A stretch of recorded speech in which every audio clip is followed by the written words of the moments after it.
I've got some more stuff in here.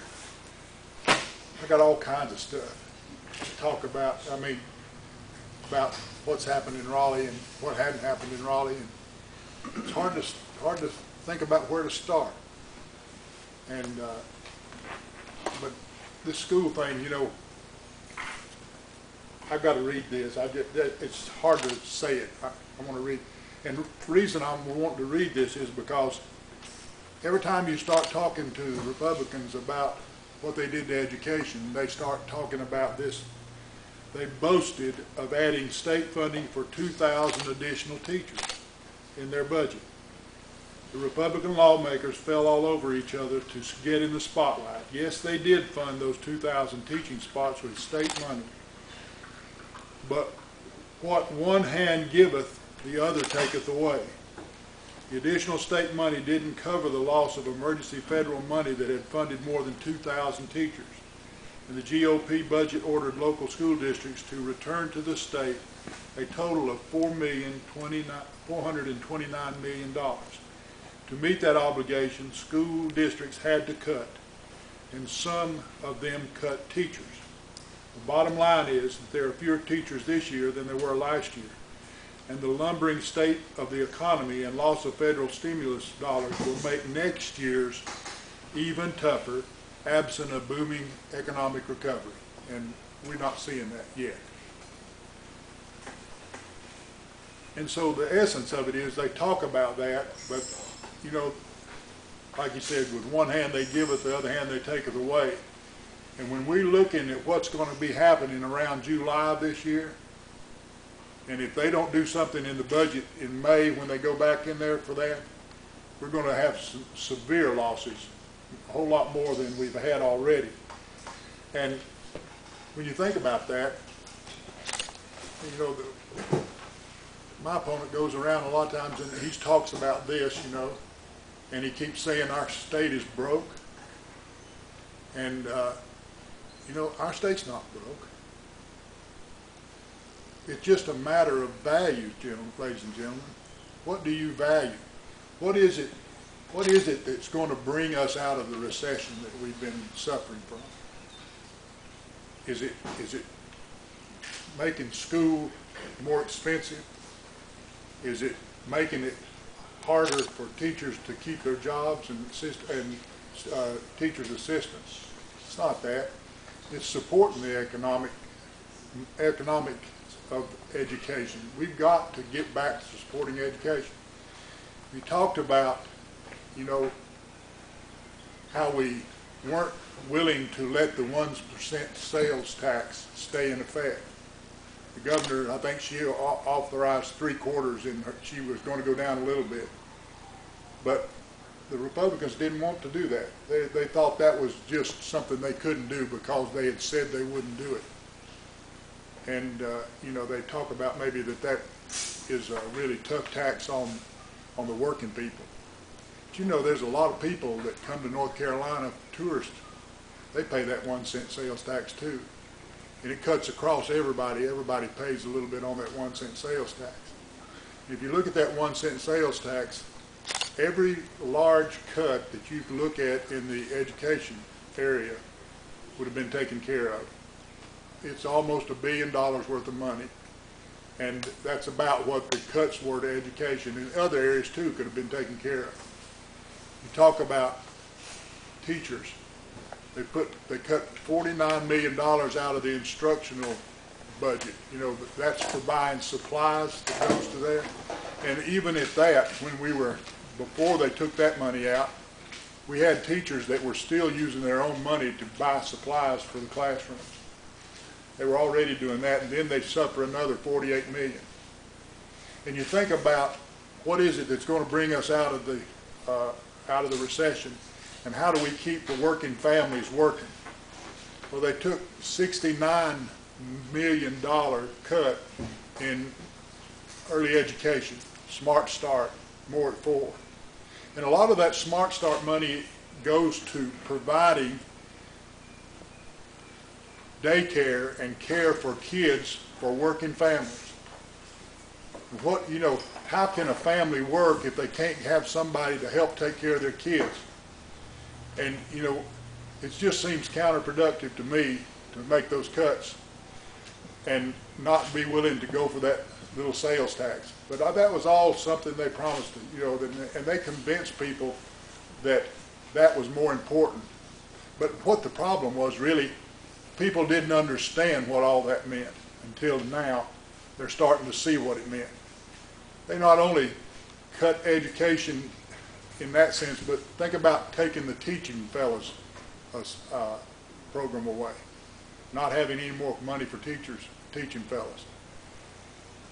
You know, I think we've got of course I'm prejudiced, I guess. I've got a daughter that teaches, she's 5th grade teacher.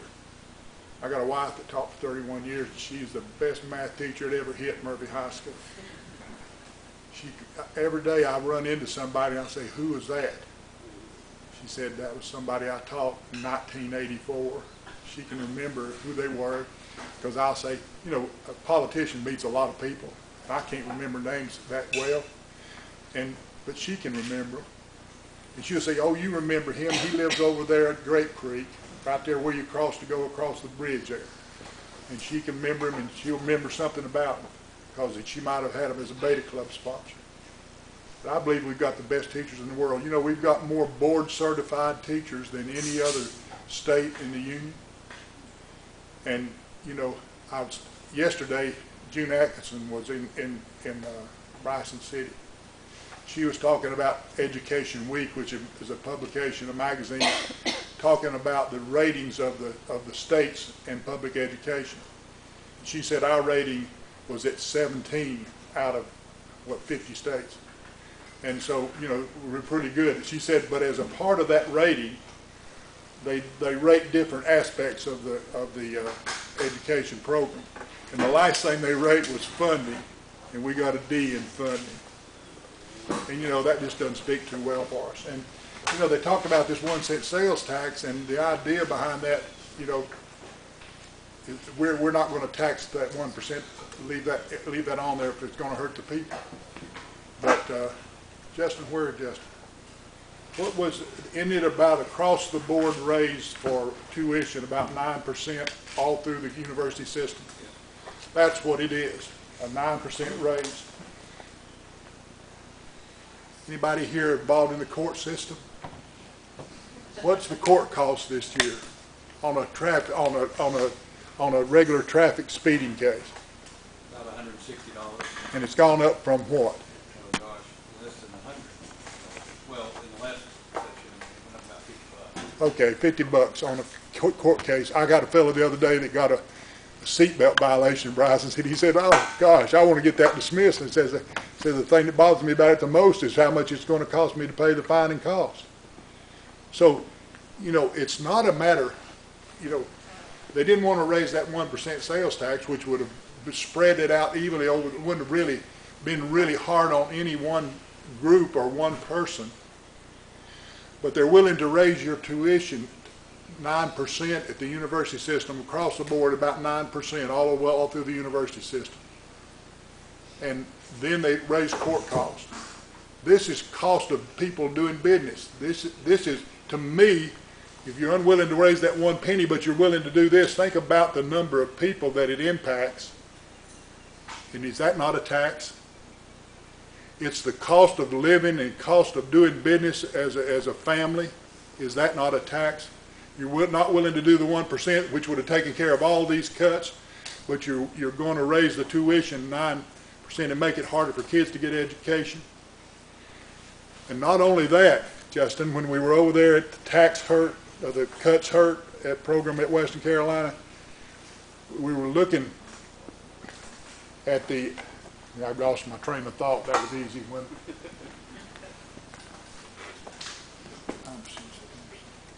Oh, I know what it was. I went over to the tax cuts thing to be there with everybody else. Even my opponent was over there. And before I went, I wanted to talk to Clifton Metcalf, who's the assistant to the chancellor over there, about what the issues were. I want to know. I said, what's going on in the university system about these cuts and things that's important? And he said, well, one of the things you need to look at is that they told me, and he'd been to some meetings about the cuts and things, he said that next year talking about this year, I assume 2012, that there's going to be it'd be $35 million less money for student loans. Now think about that. We get a tuition rise of about 9%, and then there's $35 million less money for student loans. Now, what is that all about, ladies and gentlemen? I'll tell you what it's about. It's about what your values are, and it's about what your priorities are. If we're going to talk about coming out of a recession, we're going to come out of a recession, and we're going to be able to stay out of a recession if we do it, if we support our education system.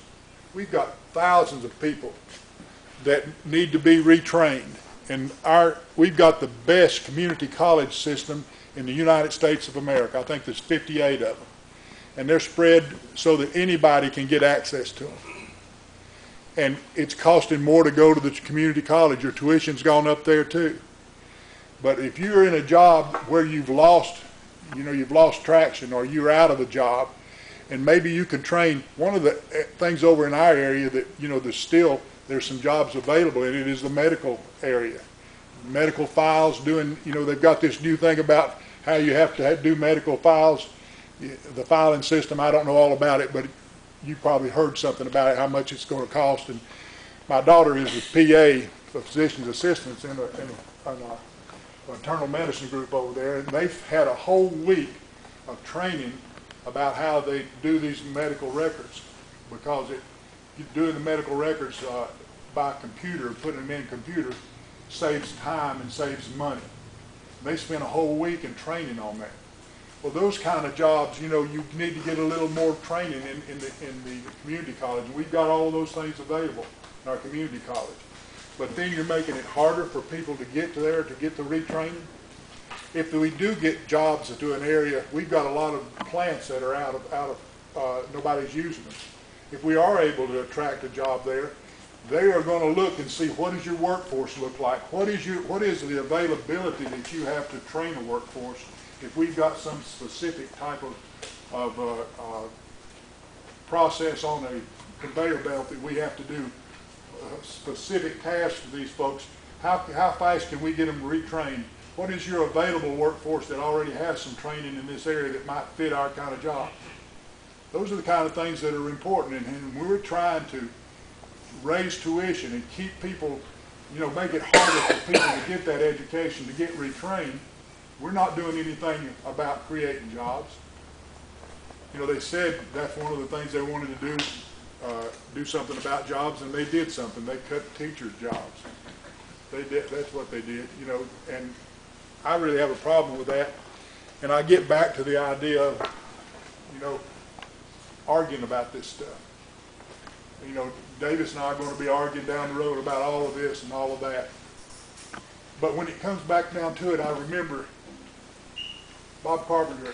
Bob Carpenter, my argument against Bob Carpenter, I never said anything bad about him. They said I put some things in the paper or in some leaflets that were critical of Bob, but I was criticizing some of the votes that he made. I didn't think were good votes. But Bob Carpenter, and I don't have a real problem with Jim Day. I'm sure they're good people, the very best people. But there's a difference between them and me, is that I will work harder, and I will try to get the job done for the people. You can count on me. If I'm able to go back to Raleigh, you'll know where to find me, and you can be rest assured that I'm going to be trying to do things that are to help the people. Take a look at what Jim Davis has done. Take a look at what Bob Carpenter did. I think I said about Bob Carpenter, I said I haven't got any argument with Bob Carpenter. He's a fine person, and I don't have a real argument about Jim Davis. I think he's a good man. I can do a better job. That's just the bottom line. I know I can do a better job, and I've proven it in the past. I've tried to show. When I went down to Raleigh the first time, one of the biggest things I wanted to talk about was the meth problem. It was a problem that was killing our kids, destroying families in this area. And when I went down there, the first thing I did was go over to Roy Cooper's office and try to say to him, I said, I know about this meth problem. I've got a lot of experience with it in my district, and I want to be a part of fixing it. And he said, okay, go over to the Senate there and see Walter Dalton in Rutherford County. He's working on legislation. You can help him. And I did, and we did, and we got the law changed to take pseudoephedrine off of the over-the-counter market at convenience stores and everywhere else, so they couldn't buy that stuff in bulk to make meth. And we cut down on meth. About 75% of the meth labs were cut back in the next 3 or 4 years after that. And you know, that was something for the people. And that's the kind of thing that I'm trying to look at, do things for the people. And if, I don't know, some of you had some experience with me. One thing that I try to do if I get elected is try to have a good constituent service situation. That's important to me because probably the most fun you ever get out of the legislature is helping some individual with a problem. And you know, they really appreciate something like that. And one example I use is over in Transylvania County. I had a call one day from a lady over there, and she said, my husband and I live at near this intersection. It's right where we come out from our house, and there's people keep having accidents here, and there's about a stop sign there and a yield sign and things like that. And she said, we need somebody to look at this because there's about an accident here about every other week. She said, can you help me? And I said, well, I don't know, but I know somebody that can. So I called Joel Setzer over at the DOT, and I told him about that intersection, and he said, well, I'll have somebody go look at that. And so they did, and it was just probably worked out really good for me. I did it at the right time because they were going to do something in that area anyway. But they went over there, they looked at that intersection, and they figured out that they could put a yield sign there rather than a stop sign, or vice versa. I can't remember exactly what it was, and stop what was happening there. Well, they went over there and fixed that in about 2 days. And you know, you talk about some happy people. And then I got all kinds of stuff like that. I got a lady call me one time about a guardrail near her house because these people ran off the road twice and almost hit her house. And she said, we need a guardrail here pretty bad. And they looked at that, they agreed, and they fixed it.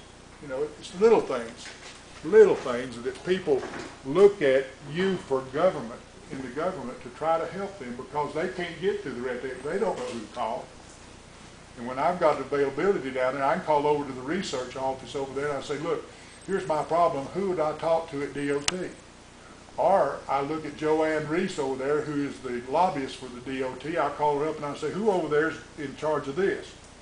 She'll tell me. And I said, now I've got to get something done about this. And doggone, those folks will work for you. That's what their job's all about.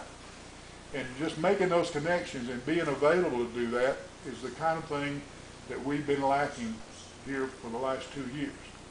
I think if you've asked, if you look around and ask people about that, you'll find people that'll agree with you. And it's all about a different set of values. If you come into the situation that the Republicans are in here in the state now, and they haven't been in power for a long time. And granted, I understand some of the things they want to do. They want to consolidate. They want to make sure they're going to be in power.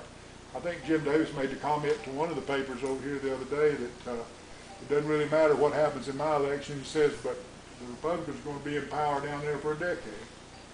And you know, that may be true. But it does really matter what you do down there because the people, that's what it's all about. I was over there with June Atkinson yesterday, and Luke Hyde, you know Luke Hyde, how he is. He's all the time got something to say, and he's got a quote. He held up a book yesterday by Terry Sanford. And the book, the title of it is, What About the People?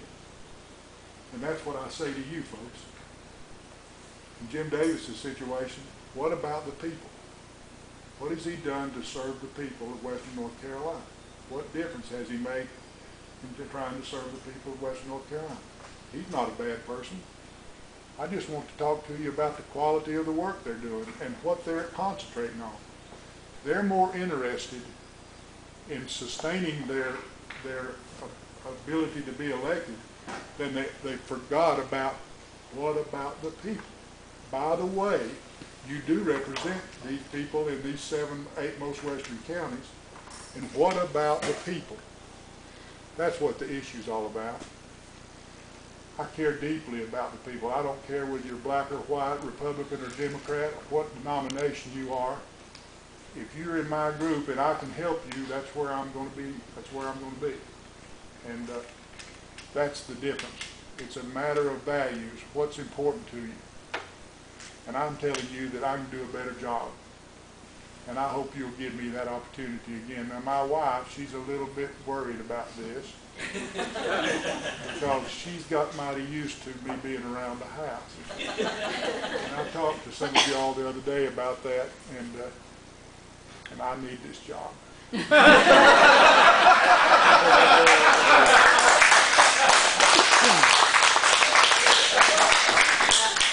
But, you know, I've been in this building before. I've been here talking to groups before. There's a lot going on in Macon County now. The Democrat people over here are working hard, Ben and all these precinct leaders, people here today. I feel really good about what's going on over here. You're more active than any other Democrats in the whole district. Haywood County is working a little bit, but not anything like you all are. And I certainly think that that'll make a difference. You know, the last election, we just didn't go to vote. And it's not a matter, you know, I've got a little bit better district than I had before. I've got all of Haywood now and everything west. It's the same district that I had as a Democrat judge for almost, I don't know, 20-some years, a long time. And if we get our people out to vote, then we can win. And we've got some big things to do. If we don't get a handle on what's going on in Raleigh, it's going to get worse. We're going to get in a worse, and our situation's going to get worse. It's going to get worse in education and all the things that really matter. So we need your help, and I know you'll help me. I'm really proud of everything you've done for me in the past. You know, you all supported me as a judge. I got elected every 4 years as a judge, and that's a whole lot better than every 2. But I really appreciate your support in the past, and I hope you'll help me and do everything you can to get the Democrat vote out when November rolls around. So thank you all for having me, and I love you all.